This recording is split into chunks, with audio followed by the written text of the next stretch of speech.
자, 우리 옆 사람 한번 인사해 보도록 하겠습니다. 기도의 정상에 섭시다. 네, 기도의 정상에 섭시다. 자, 8월은 기도의 달입니다. 기도는 어디서든지 할 수 있습니다. 네. 걸어가면서도 기도할 수 있고, 또, 네. 뭐 지하철 안에서도 기도할 수 있고, 또 집에서도 기도할 수 있고, 네. 어디서든지 기도할 수 있기 때문에, 우리 모두가 기도의 정상에서 설 수 있는, 그래서 결국에는 기도의 정상에서 만날 수 있는 우리 모두 되기를 바랍니다. 오늘 말씀의 제목은 이렇게 기도하다라는 제목으로 말씀을 나누고자 합니다. 예수님의 동생의 기간은 불과 3년에 불과했습니다. 매우 짧은 기간입니다. 그럼에도 불구하고 예수님은 기도에 힘쓰셨습니다. 예수님은 새벽 오히려 미명에 일어나셔서 한적한 곳에 가셔서 기도하셨습니다. 예수님은 저녁에 예수님을 따르던 무리들과 작별하신 후에 또다시 산으로 올라가셔서 기도하셨습니다. 말하자면 예수님은 하루를 기도로 시작하고 기도로서 하루를 마무리 지으신 분이십니다. 뿐만 아니라 예수님은 중요한 일을 앞두시고 언제나 먼저 기도로서 준비하셨습니다. 예수님은 공생애를 시작하시기 전에 먼저 광야로 가셔서 40일 동안 금식하시며 기도하셨습니다. 또 예수님은 12제자를 세우시기 전에 산에 가셔서 밤이 맞도록 기도하셨습니다. 예수님은 십자가를 지시기 전에도 겟세마네 동산에 오르셔서 먼저 하나님 앞에 간절히 기도하셨습니다. 얼마나 간절히 기도했는지 성경은 이렇게 증거합니다. 흐르는 땀이 땅에 떨어지는 핏방울처럼 되었다고 증거하고 있습니다. 심지어 예수님은 십자가상에서도 기도하셨습니다. 십자가상에서 우리가 가상칠언 7마디 말씀을 하셨는데 그 중에 3마디가 기도의 말씀입니다. 아버지, 저들을 사하여 주시옵소서. 자기들이 하는 것을 알지 못함이니이다. 십자가에서의 첫 마디가 기도였습니다. 엘리 나마 사막다니 내 하나님이여 내 하나님이여 어찌하여 나를 버리셨나이까. 예수님은 십자가의 고난 속에서도 시편 22편 첫 절을 인용하시면서 하나님 앞에 자기의 아픔을 아뢰었습니다. 아버지여 내 영혼을 아버지 손에 부탁하나이다. 마지막 말씀 역시 기도였습니다. 이처럼 예수님은 자신의 삶에서 친히 우리에게 기도의 본을 보여주셨습니다. 그러면서 예수님은 그의 제자인 12제자들과 또 지금 우리들에게 기도할 것을 당부하셨습니다. 뿐만 아니라 우리에게 기도하는 법을 가르쳐 주셨는데 우리는 그것을 주기도문이라고 이야기합니다. 그것이 바로 오늘 우리가 읽은 말씀 가운데 있는 부분들입니다. 우리에게 너무나 익숙합니다. 어떤 분은 이 주기도문을 거의 한 20초도 안 돼서 다 암송하시는 분들도 계십니다. 어떤 분은 느긋하게 한 40초 정도 걸리시는 분들도 있습니다. 이 기도는 예수님이 하나님께 드리는 기도가 아니라 예수님이 자신의 제자들에게 이렇게 기도하라 하면서 기도하는 법을 가르쳐 주신 것입니다. 오늘 읽은 말씀은 마태복음에 있는 말씀입니다. 그런데 누가복음 11장에도 이와 같은 말씀이 기록되어 있습니다. 누가복음에 있는 주기도문과 마태복음에 있는 주기도문은 약간의 차이가 있습니다. 마태복음의 주기도문은 6개의 강구로 이루어져 있습니다. 반대로 누가복음에 나와 있는 주기도문은 4개의 강구로 이루어져 있습니다. 만일 우리가 다른 기도는 하지 말고 주님께서 가르쳐준 기도만 해야 한다면 마태복음에 있는 주기도문과 이 누가복음에 있는 주기도문은 똑같이 일치해야만 합니다. 그런데 조금씩 차이가 나는 것은 무엇입니까? 똑같이 기도하라는 것이 아니라 이와 같은 방법으로 이와 같은 정신을 가지고 기도하라는 말씀입니다. 따라서 너희는 이렇게 기도하라 예수님은 말씀하셨고 주기도문에 나타난 그 정신에 따라 기도하라는 뜻입니다. 그렇다면 예수님이 가르쳐 주신 기도의 정신, 그 마음은 어떤 마음입니까? 첫째는 하나님을 사랑하는 마음으로 기도해야 한다는 것입니다.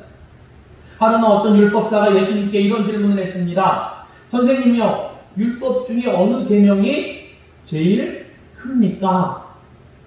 그때 예수님께서 이렇게 말씀하셨습니다. 첫째는 내 마음을 다하고 목숨을 다하고 뜻을 다하여 주 너의 하나님을 사랑하라 계명이며, 둘째는 또 내 이웃을 내 몸과 같이 사랑하라는 계명이니라. 바로 이 두 계명이 온 율법과 선지자의 강령이니라. 우리는 예수님이 우리에게 가르쳐 주신 주기도문 속에도 위로는 하나님에 대한 사랑과 옆으로는 이웃에 대한 사랑이 있음을 발견하게 됩니다. 우리는 기도할 때 맨 먼저 하나님을 사랑하는 마음으로 하나님께 영광을 돌리며 기도해야 한다는 것입니다. 주기도문 안에는 모두 6개의 강구가 있다고 말씀드렸습니다.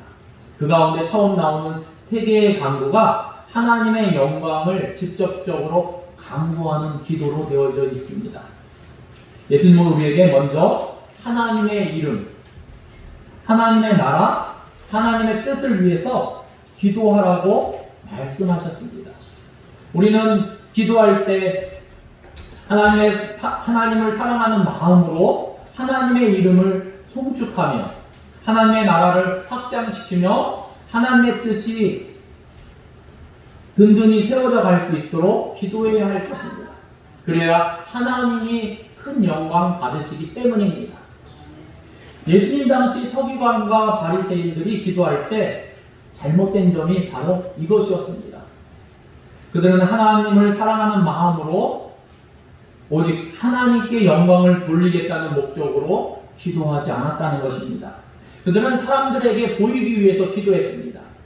자기들이 영광을 받고자 했던 것입니다. 예수님은 그들의 잘못을 지적하시면서 우리의 기도는 하나님을 사랑하는 마음으로 하나님께 영광을 돌리기 위한 기도가 되어야 함을 가르쳐 주시고 계신 것입니다. 이 홀리데이 호텔이라는 호텔이 있습니다.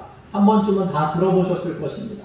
세계 곳곳에 체인으로 운영되는 거대 기업으로 유명한 호텔입니다. 이런 호텔 체인의 최고 경영자가 된다는 것은 어떻게 보면 개인적으로 큰 성공을 이루는 것이고 자기에게도 큰 영광이 됩니다. 그런데 그 영광보다 하나님을 더 사랑했던 사람이 있습니다. 그는 이 호텔의 전 회장인 클라이머라는 사람입니다. 그는 자신이 회장으로 재임하는 동안에는 호텔 내에 카지노를 운영하지 않겠다고 하나님과 약속했습니다. 카지노는 하나님이 기뻐하시는 것이 아니기 때문이었습니다. 그러나 주주들이 더 많은 이익을 얻기 위해서 새로 세운 호텔에 카지노를 설치하도록 요구했습니다. 그렇지 않으면 회장직을 사퇴하라는 압력을 했습니다. 그러면은 새 호텔에 카지노를 여느니 이 회장직을 사퇴하기로 결심하였습니다. 그리고 그는 퇴임식의 직원들에게 이렇게 말했습니다.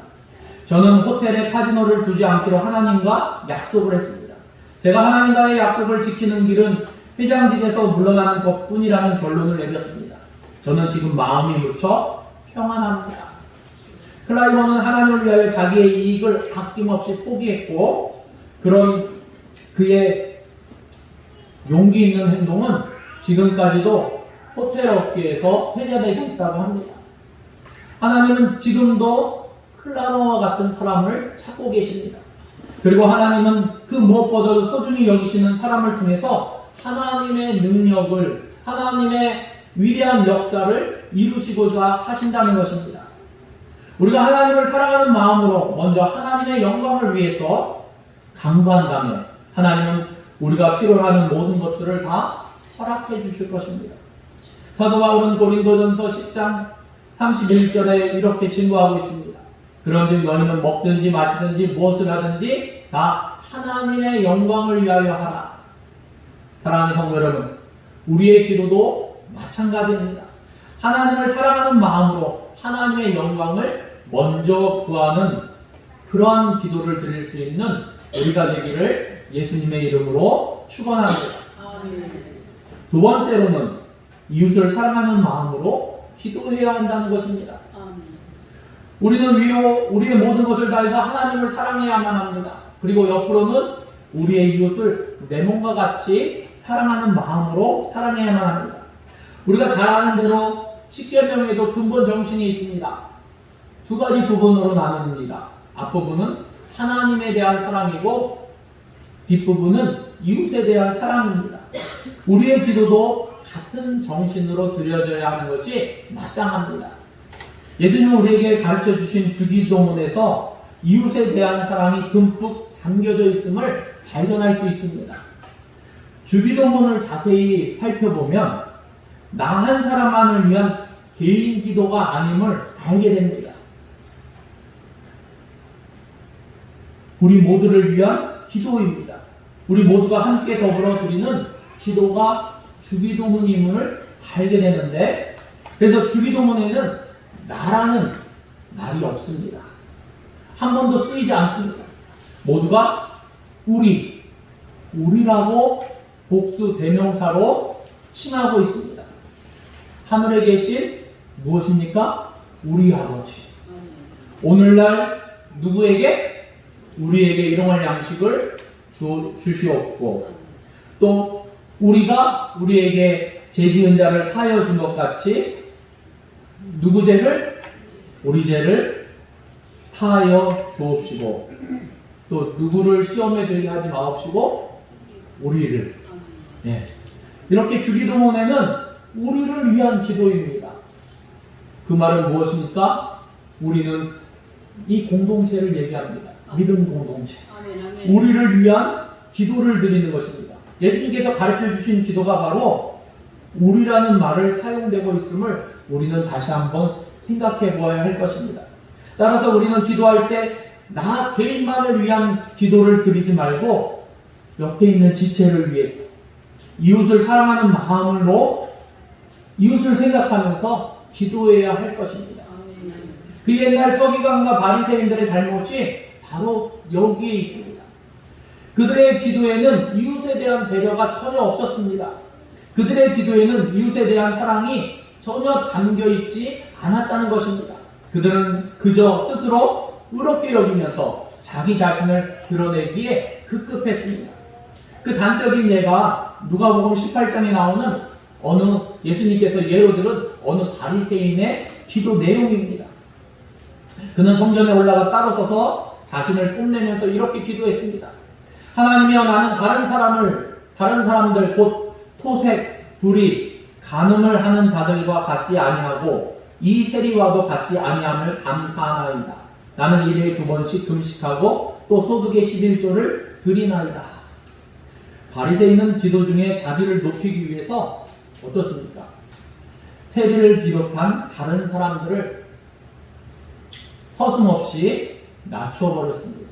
깎아내렸습니다. 그만큼 바리새인의 기도는 자기 중심적이고 이기적인 기도였습니다.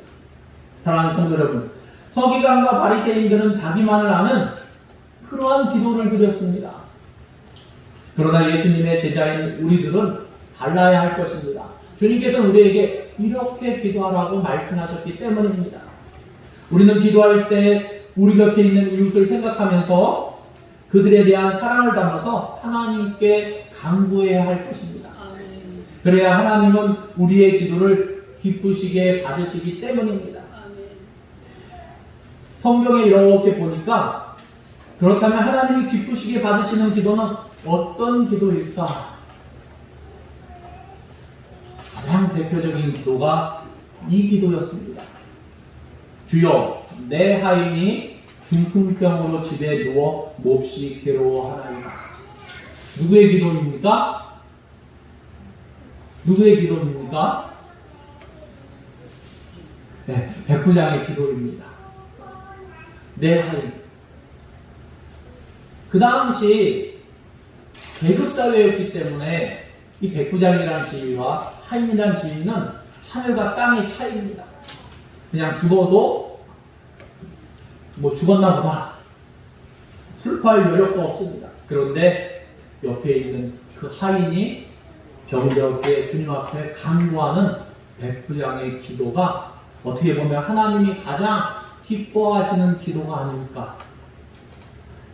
저는 이렇게 보았습니다. 성경 속의 기도를 보니까 모세의 기도도 있습니다. 이스라엘 백성들을 위한 기도도 있었고, 에스더나 선지자들도 이스라엘 백성들을 위해서 기도했죠. 그리고 아브라함의 기도도 있었습니다. 누세 구원을 위한 아브라함의 기도도 있었습니다. 또 예수님의 기도는 대부분 이웃들을 배려하는 기도들이었습니다. 그런데 또 특이한 사도 바울의 기도도 이스라엘을 위한 기도였고, 또 자기와 동역하는, 또 하나님을 믿는 다른 지체들을 위한 기도가 거기에 있었음을 찾아볼 수 있었습니다. 그러나 가장 하나님이 기쁘시게 받을 수 있는 기도는 어떤 기도일까? 제가 뽑은 기도는 바로 백부장의 기도였습니다. 이 백부장의 간구를 들으신 예수님은 어떻게 말씀하셨습니까? 이스라엘 중에 아무에게도 이만한 믿음을 보지 못하였노라. 주님께서 말씀하셨습니다. 예, 백부장의 그 간구를 주님께서는 인정하시고 또한 최고로 여겨주셨다는 것입니다. 하나님은 서기관과 바리새인들처럼 이기적인 기도, 자기만을 아는 기도를 기뻐하시지 아니하십니다. 다른 사람을 생각하면서 이웃을 배려하면서 이웃에 대한 사랑을 담아서 드리는 기도의 향기를 하나님은 기쁘시게 받으신다는 것입니다. 사랑하는 성도 여러분, 우리도 기도할 때 그저 나만을 위한 기도를 드리지 않기를 바랍니다. 예수님이 주기도문을 통해서 우리에게 가르쳐 주신 기도의 정신을 따라서 이웃에 대한 사랑을 듬뿍 담아서 하나님 앞에 간구할 수 있는 저와 여러분 되시기를 예수님의 이름으로 축원합니다. 셋째로 우리는 믿음으로 기도해야 한다는 것입니다. 이방인들이 기도할 때는 중언부언한다고 성경은 이야기하고 있습니다. 이 소리인지 저 소리인지 모른다는 뜻입니다. 예수님 당시 서기관과 바리새인들도 이방인들의 영향을 받아서 그저 길게 기도하는 것이 좋다고 생각했습니다. 그들은 말이 많으면 자기들의 기도에 더 효과가 있을 거라고 생각을 했습니다. 물론 기도의 내용이 많으면 장시간 기도하는 것이 맞습니다. 그런데 똑같은 기도를 중얼중얼 물론 거기에 간절함이 있다면 그 기도는 하나님께서 기뻐 받으실 것입니다. 그런데 그저 반복하는 수준에서 의미 없이 내색인다면 그것은 아무 쓸모가 없는 기도가 될 것입니다. 그러나 문제는 기도의 길이에 있지 않다는 것입니다. 기도는 때로 길 수도 있고 짧을 수도 있습니다. 때로는 유창하게 기도할 수도 있지만 때로는 말이 나오지 않아서 어떻습니까? 주여, 주여, 하나님. 때로는 이 하나님이라는 이름조차도 부르지 못하고 어금니 씹으며 내 마음을 씹으며 기도할 때도 있습니다. 어느 분은 대표 기도하면서 창세기부터 계시록까지 성경 속을 열심히 탐험하다가 오시는 경우도 있습니다. 좀 곁길로 나가는 말씀이긴 하지만 기도할 때 우리가 누구를 위해서 기도할 때, 저를 위해서 여러분들이 기도할 때 담임 목사님이라고 붙이는 것은 맞지 않는 표현입니다. 하나님 앞에 님자를 붙이는 것은 우리 한국어의 어법에 틀리는 말입니다. 맞죠? 저를 위해서 기도할 때는 그냥 이성찬 목사 이렇게 해서 기도해 주시면 될 것 같습니다. 아무개님 붙이는 게 틀린 것입니다. 하나님이 가장 높으신 분인데 그렇지 않습니까? 하나님 앞에서 님자를 붙일 사람은 세상에 없습니다. 저도 그래서 예전에 홍종길 목사님 같은 분을 만났을 때 교회에 강사로 오실 때 제가 의전을 담당해서 담임 목사님이 계시지만 그 담임 목사님 홍정일 목사님한테 담임 목사님 얘기를 할 때는 안옥의 목사 이렇게 얘기합니다. 그리고 뭐 정성무 목사님 같은 분한테도 마찬가지로 담임 목사님 얘기할 때도 뭐 이 목사는 뭐 이렇게 얘기합니다. 네. 왜? 그분이 더 스승이고 선배기 때문에 님자를 붙이는 게 기도할 때는 원래 아닙니다. 근데 우리는 저도 마찬가지지만 습관이 들어서 님자를 붙입니다. 그런데 그거는 고쳐야만 합니다. 하나님 앞에 누구도 님자를 붙여서 올려드릴 수 있는 사람은 아무도 없습니다. 우리가 항상 그것을 기억하고 제일 기도할 때는 그냥 이성찬 목사 님자 안 붙여도 됩니다. 자, 다시 본론으로 돌아와서 얼마나 많은 성경 지식을 가지고서 기도하느냐 하는 것도 중요하지 아니합니다. 문제는 우리의 믿음입니다. 예수님이 우리에게 가르쳐 주신 주기도문은 길지 않습니다. 헬라어로 이 단어가 72개 단어입니다. 우리말로 번역하면 더 작습니다. 49개 단어로 표현되어 있습니다. 그러니까 천천히 암송하면 대략 30초 전후해서 암송할 수 있는 것이 주기도문입니다. 기도가 길다가 해서 무조건 좋은 것도 아닙니다. 거기에 믿음이 더해져야지 그것이 하나님이 기뻐 받으시는 기도가 되는 것입니다. 하나님 지금 우리 곁에 계셔서 우리의 기도를 듣고 우리가 기도할 때 기뻐하시며 우리가 기도할 때 응답해 주신다는 그 믿음이 있어야 한다는 것입니다.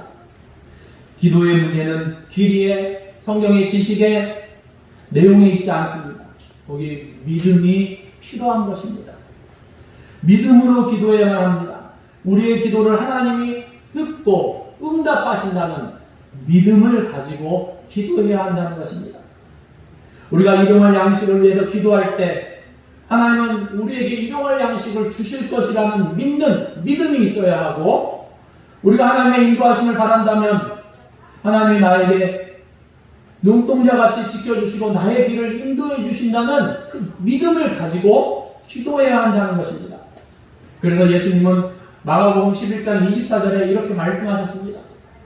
그러므로 내가 너희에게 말하노니 무엇이든지 기도하고 구하는 것은 받은 줄로 믿으라. 그리하면 너희에게 그대로 되리라 말씀하셨습니다. 예수님은 믿음대로 된다고 말씀하셨습니다. 사도 야고보도 이렇게 기록했습니다. 의인의 강구는 역사하는 힘이 많으니라. 누가 의인입니까? 오직 의인은 믿음으로 말미암아 살리라. 성경을 증거하고 있습니다. 믿음으로 사는 자, 믿음으로 구하는 자가 바로 하나님 앞에는 의인입니다. 믿음으로 구할 때 우리의 기도에는 역사하는 힘이 많아지는 것입니다. 믿음으로 구해야만 합니다. 우리도 기도할 때 지금 하나님이 내 곁에 찾아오셔서 내 기도를 들어주시고 내 기도에 응답해 주신다는 믿음으로 기도할 수 있기를 바랍니다. 사랑하는 성도 여러분, 오늘 우리는 예수님께서 우리에게 가르쳐 주시는 기도의 정신에 대해서 나누었습니다. 첫째는 하나님을 사랑하는 마음으로 기도해야만 합니다. 두 번째로는 이웃을 사랑하는 마음으로 기도해야만 합니다. 세 번째로는 믿음으로 기도해야 한다는 것입니다. 기도할 때 하나님에 대한 사랑, 이웃에 대한 사랑을 듬뿍 담아서 믿음으로 하나님 앞에 간구할 수 있는 우리 모두가 되기를 바랍니다. 그러므로 우리가 기도할 때 하나님께서 기뻐하시고 우리의 기도를 통해서 하나님 아버지를 영화롭게 할 수 있는 기도의 정상에 선 기도자들 되시기를 예수님의 이름으로 축원합니다. 기도하시겠습니다. 하나님 감사합니다. 하나님 진실로 우리가 하나님 앞에 설 때에 하나님 겸손히 행하며 하나님 우리를 높이는 것이 아니라 낮은 마음으로 주님 앞에 서서 간구하는 자 되기를 원합니다. 먼저는 하나님을 사랑하는 마음으로 이웃을 사랑하는 마음으로 믿음을 가지고 간구할 수 있기를 원합니다. 하나님, 우리가 때로는 하나님을 사랑하는 마음을 까먹을 때도 있습니다. 이웃을 사랑하는 마음을 잊어버릴 때도 있습니다. 때로는 믿음을 가지고 행하지 못하고 중언부언할 때도 있습니다. 하나님, 그러나 정신을 차리고 근신하여 깨어 기도할 수 있는 하나님의 기도자들 되기를 원합니다. 기도의 정상에 서서 하나님 앞에 간구하는 간구자들 되기를 원합니다. 우리 가운데 기도의 영을 허락하시고 하나님이 기뻐하시는 기도를 드림으로 하나님이 우리의 기도에 응답하신다는 믿음을 가지고 확신을 가지고 하나님 앞에 간구함으로 하나님의 역사하심과 하나님의 인도하심을 체험할 수 있는 주님의 몸된 교회에 속한 모든 기도자들 될 수 있도록 하나님 인도하시고 다스려 주시옵소서. 아멘. 모든 것을 주님께 의뢰드리며 예수 그리스도의 이름으로 기도드립니다. 아멘.